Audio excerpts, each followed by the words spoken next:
코하고 입술하고 비슷하죠. 그러면은 코끝을 쭉 올려도 전혀 이상하진 않아요. 정면에서 그러면 콧구멍이 보일까 걱정을 한단 말이에요. 정면에서 콧구멍은 보이지 않아요. 콧구멍 보이는 건 오히려 더 적게 보이기도 할 수 있어요.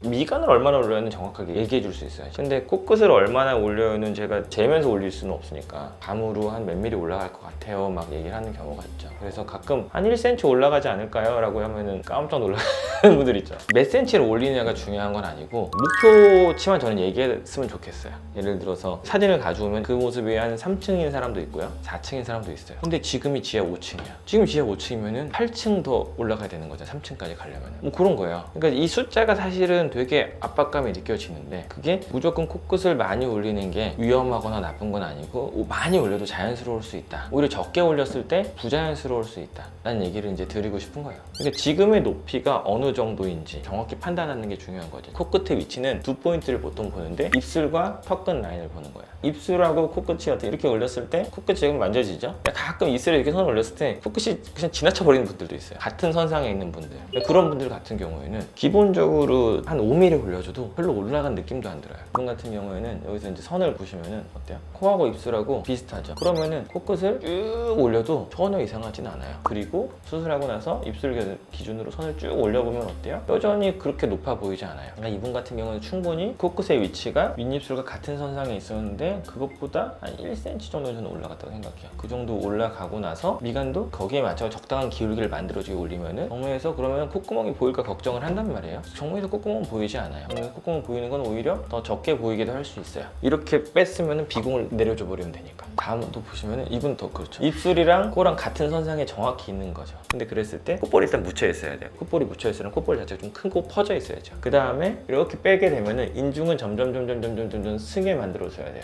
같이 쭉 나와줘야 되면 어떠냐면은 인중이 길어져요. 그렇기 때문에 인중이 너무 길지 않아야 되고 마지막으로 입술도 너무 얇지 않아야 돼요. 입술이 너무 얇으면 어떤 일이 생기면 입술이 없어져 버릴 수도 있어요. 이 정도 올리면. 이분 볼게요. 정면에서 볼게요. 입술이 반쪽이 됐어요. 이게 이제 극단적인 케이스예요. 왜냐면 각도가 점점 쓰게 되면서 얘는 입술은 점점 말리게 돼요. 그러니까 이분은 여러 가지로 이렇게 바꿨을 때 정면에서도 좋아지는, 왜냐면 입술이 너무 두꺼워서 투박해 보였으니까 입술이 자연스럽게 얇아지는 케이스로 가게 되는 거예요. 인중도 충분히 짧았고 인중이 좀 길어지더라도 이상해지지 않고 콧볼이 좀 많이 퍼져 있었으니까 올려도 되는 거고. 단지 제가 걱정했던 거는 사실은 이분 같은 경우는 눈과 눈 사이가 되게 가까웠어요. 그래서 이거를 더 높였을 때 너무 아바타처럼 되지 않을까, 눈이 몰려 보이지 않을까라고 걱정을 해서, 그래서 이럴 경우에는 보형물을 넣어보는 거예요. 한 4mm도 넣어보고 5mm도 넣어보고 6mm도 넣어보고 넣어봤을 때 미간에 그 정도 올렸는데 눈이 몰려 보이지 않는다는 걸 판단했을 때 그러면 코끝을 더 올려도 되겠구나. 그러니까 정면의 모습을 보면서 측면에 어느 정도까지 높이가 괜찮은지를 수술 중에 판단을 해야 되는 거죠. 이거를 수술 전에는 피부가 당겨오는 정도나 이런 것들을 정확하게 예측할 수가 없기 때문에 수술 전에 몇 mm를 올릴 거예요 라고 제가 말씀을 이런 케이스에는 못 드리는 거예요. 그러니까 실제로 우리가 1cm라고 생각하니까 되게 이상하잖아요. 어떻게 되는지 사진으로 한번 보여드릴게요. 수술 중에 코끝만 올려놓고 찍으면 이렇게 돼요. 되게 이상하죠.